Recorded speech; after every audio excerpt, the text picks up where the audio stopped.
Hello everyone. So welcome to our international marketing discussion. So for finals, we will be discussing global market, the global market rather. We will be discussing global advertisements. Okay, why do companies go global, etc. So let's start first into tapping into global markets. So basically, we know it so well that it's just like the world has dramatically shrunk in recent years. Why? Because countries are increasingly multicultural, okay, and products and services developed in one country are finding enthusiastic rather acceptance in others. Like for example, a German businessman may wear an Italian suit to meet an English friend at a Japanese restaurant who later turns into or who later returns home to drink Russian vodka and watch a US movie on a Korean TV. Or maybe a lot of um what's this multinational businesses, okay, can be found in one country, just like for example the Philippines. We have a lot of multinational businesses or multinational companies. Okay, so emerging markets that embrace capitalism and consumerism are especially attractive targets. Some markets are finding success both in developing and developed markets. Okay, consider the rapid ascent of Hyundai. Okay, or Hyundai, if you want to pronounce it that way.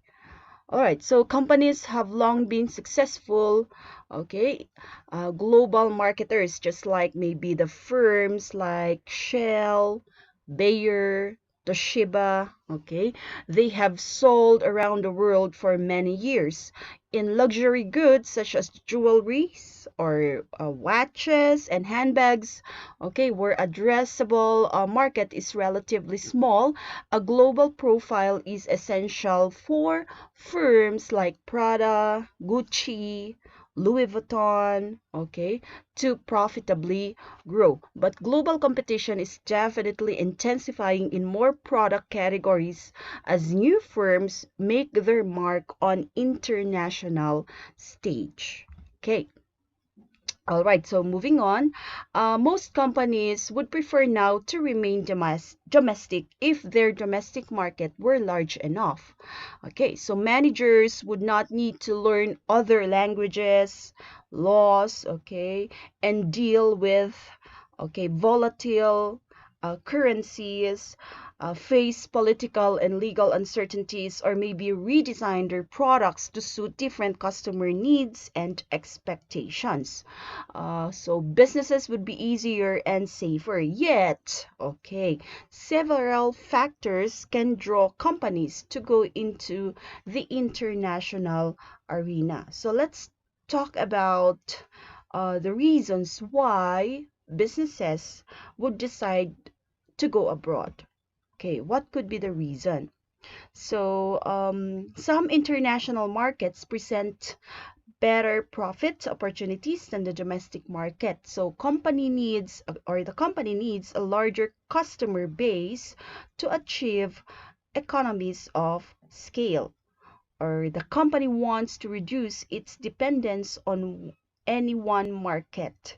The company also decides to counter attack global competitors in their home markets. Customers are going abroad and require international services. So these are some of the reasons why companies would actually decide to go abroad. All right. So in your marketing, you learned about your STP. What is your STP? That is your segmentation, targeting, and positioning. So uh, we also have your STP in uh, what's this global market. So let's talk about your global market segmentation. So again, when we speak of segmentation, we're talking about subdividing a large um, well, perhaps a large uh, customer base into a smaller group, diba? Subdividing a large group into smaller segments or smaller group. So, first, of course, there is market segmentation. Okay, you subdivide your large group of customers into smaller group, and then you select now your target market. So basically, when we speak of targeting, you are trying to focus on your target segment. Okay, and then you position your product. Okay, here comes now your value proposition. When we speak of value proposition, you're trying to make, okay, maybe your brand or your product into the top of the minds of the customers, so that when they remember a certain product, they will remember your brand, something like that. And then, of course, you can decide now on the optimal marketing mix to use. All right, so when we speak of global segmentation, so we're talking about the process of identifying a specific segment. So if we talk about global segmentation, we're talking now about country or country groups, all right, or maybe individual consumer groups of potential customer with homogeneous attributes, okay, who are likely to exhibit similar responses to the company's marketing mix. When you say homogeneous attributes, they have similar attributes, okay, so they are likely to exhibit similar responses to a company's marketing mix. Okay, all right. So global market segmentation is based on the premise that companies should attempt to identify consumers in different countries who share similar needs and desires. Okay, so that is global segmentation. So some companies may segment, okay, their consumers or customers based on their culture, based on their needs, their preference. So maybe they would segment, for example, feminine products would segment their customers based on gender. Okay, because majority of customers, or I should say all customers, are of course female. Okay, so there are no male consumers who actually use feminine wash. All right. Aside from that, they might segment their customers based on age. Why? Because uh, a toddler, okay, do not actually use feminine wash. So there you go. All right. So here are examples. So an example of large number of people who love eating pizza.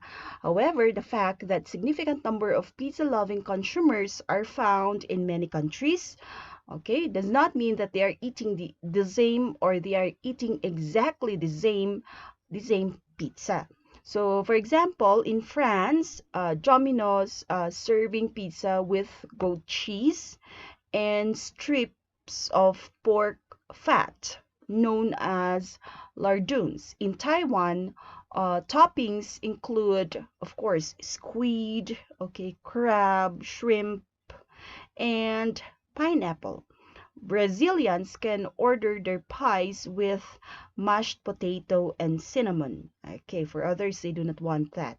So this explains that just by simply changing the toppings in their pizza, they're able to satisfy the differing needs of pizza eaters around the world. Okay, so that is an example of your global segmentation. So they try now to identify the needs that are different in their segment and adopt perhaps to their marketing mix in order to satisfy the needs and wants of their target segment. All right, moving on. All right, so after your segmentation, here comes now targeting. So as I mentioned earlier, when you say targeting, you're trying now to focus on a certain segment, okay, to um, you're trying to focus on target segment when you actually create your marketing mix. Okay, so in choosing your target strategy, you may either use standardized global marketing, concentrated global marketing, or maybe differentiated global marketing.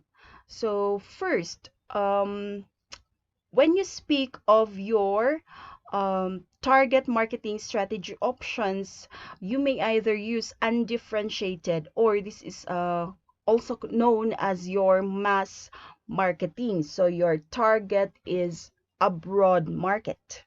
Okay, we also have differentiated or segmented marketing. And then we also have your concentrated marketing.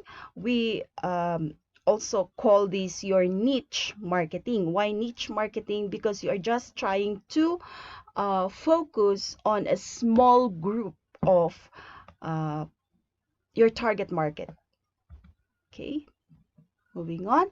All right, this is an example of your undifferentiated or mass marketing. So like for example, Coca-Cola, when they advertise their product, it's more of like they're trying now to advertise to uh, the people, or to a large or a broad segment. Okay, so when they advertise their product, it's like they are targeting a broad number of people. Okay, like when they advertise on television, okay, it's not only focused on a certain segment, but rather, okay, it's a mass marketing. Okay, so this is an example. So this is also known as your multi-segment targeting. So this approach entails two or more distinct market segments with multiple marketing mix offerings. So undifferentiated marketing is a brand or maybe a product or a service, or maybe a marketing campaign that targets everyone. As I mentioned earlier, for example, Coca-Cola, when they advertise their product, they are trying to target everyone. Why? Because whether you are old, whether you are young, you drink Coca-Cola, or maybe you drink soda. Okay, not Coca-Cola necessarily, but by the way, I'm not advertising any products here. It's just an example. So whether you are young, you are old, okay, you are a teenager, you are a millennial, you drink soda. That's why, for example, Coca-Cola, when they advertise their product, they're trying to target everyone. Okay, so it is often compared to differentiated marketing that creates different offers for different markets. All right, so there you go. McDonald's, when they also advertise their product, like for example, the "I'm loving it" slogan, they just simply translated in different languages, diba? Love ko to in the Philippines. Oh, so there you go. So they're trying to target everyone in their marketing mix. Okay, so they basically appeal to broad spectrum of people. Okay, so undifferentiated marketing or mass marketing is also efficient due to economies of scale. So for example, when they created their advertisement, there's no need now for other countries to create their own advertisement. It can be used by every country perhaps. Okay, so effective when most consumers have similar needs. So that is your undifferentiated marketing or mass marketing. Okay, we also have here your differentiated global marketing. So when we speak of differentiated marketing strategy, so it is when a company creates campaigns that appeals to at least two segments or maybe target groups. For example, a store can promote a sale that appeals to people in at least two cities or maybe two locations, or a company can market a product that appeals to women in at least two age groups. Okay, maybe millennials and maybe Generation X, something like that. Differentiated marketing strategies can target many more than two segments. Like shoe companies often create campaigns that appeal to both men and women in variety of age groups. All right, so this is an example of your differentiated global marketing. Okay, this particular toothpaste, Colgate, okay, if you notice when they sell their product, they also create toothpaste for children, diba? They also create toothpaste for sensitive teeth, or they also create toothpaste for customers who want to whiten their teeth, diba? So differentiated marketing, as you can see here, Colgate targets different market segments with different types of toothpaste. Okay, so that is your differentiated marketing. All right, now let's proceed to your concentrated global marketing, or this is simply known as your niche marketing. So when you say niche, uh, it's simply targeting a single segment of the global market, or a very small group of segment. Okay, so that is your niche. So, okay. All right, so um, let's try to take a look at a case here. Why did Barbie stumble in China?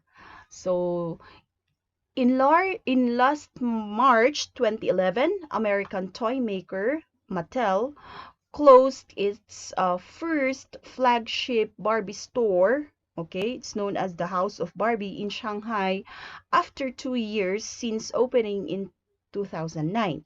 So Mattel invested over 30 million in the House of Barbie in celebration of the American iconic doll's 50th anniversary.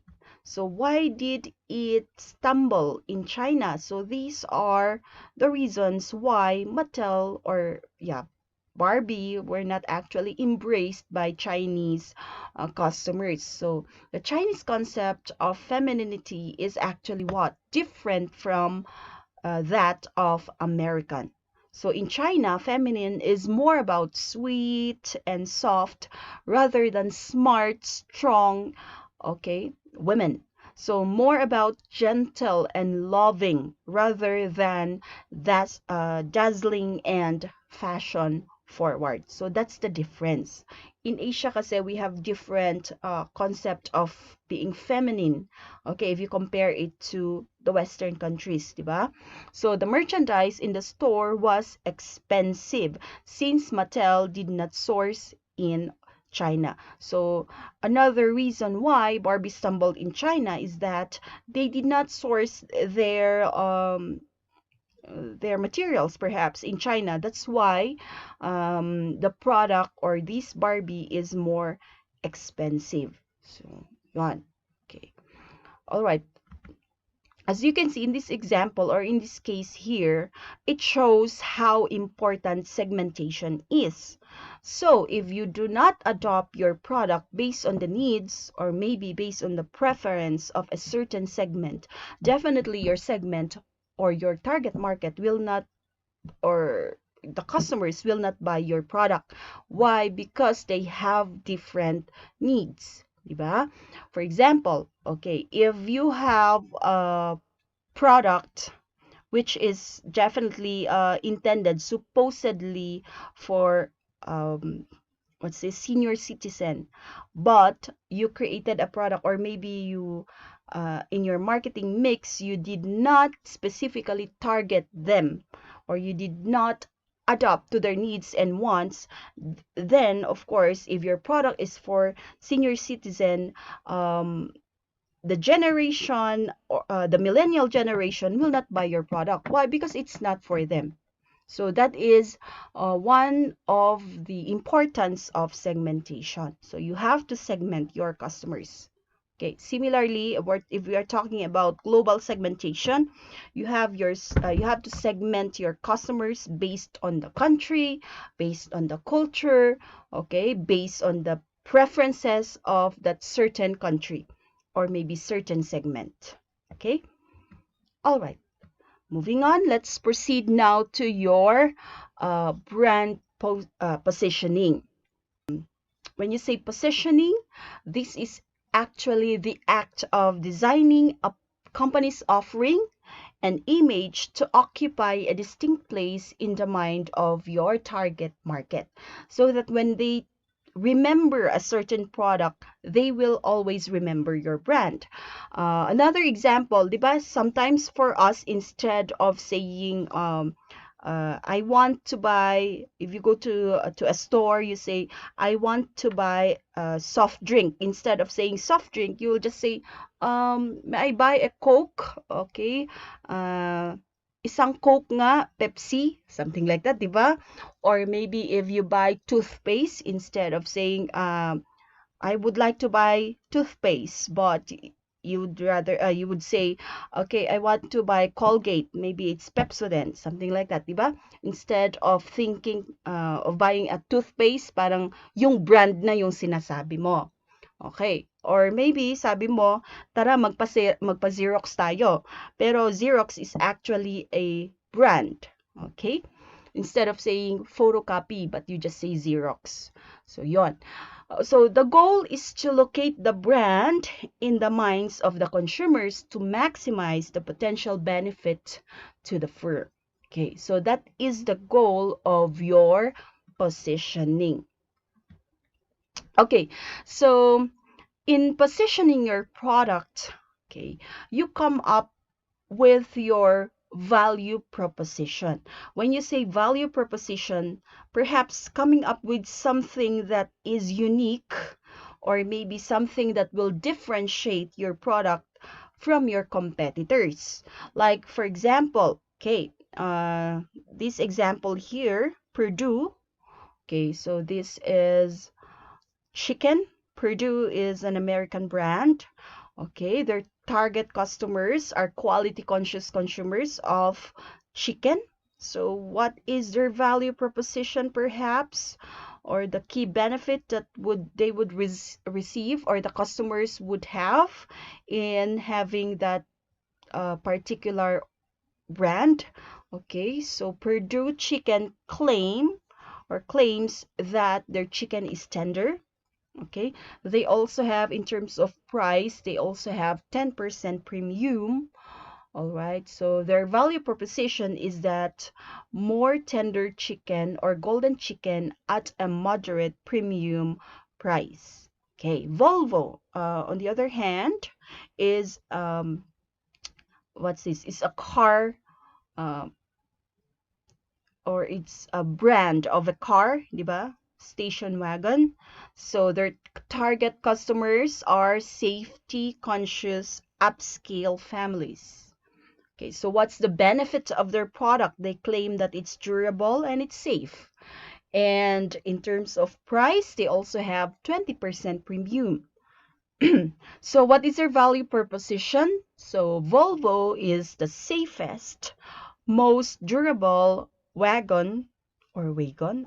Ano nga ba pronunciation nito? Wagon or wagon in which your family can ride. Pardon me for that. All right, next is your Domino's Pizza.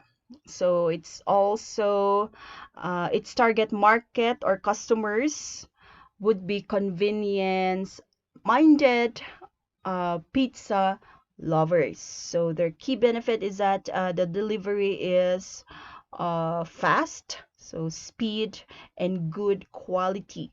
So price, it has a 15% premium. So what is their value proposition? Something that would set them apart from their competitors. So it says here that a good hot pizza delivered promptly to your door at a moderate price. Okay, so these are some of the examples of value proposition. So again, when you say value proposition, something that would set your company or your brand, okay, aside from your competitors. So you can use your value proposition to position your brand or your product into the market or into the mind of your customers. All right, so we'll end our lecture here. I will see you in my next lecture.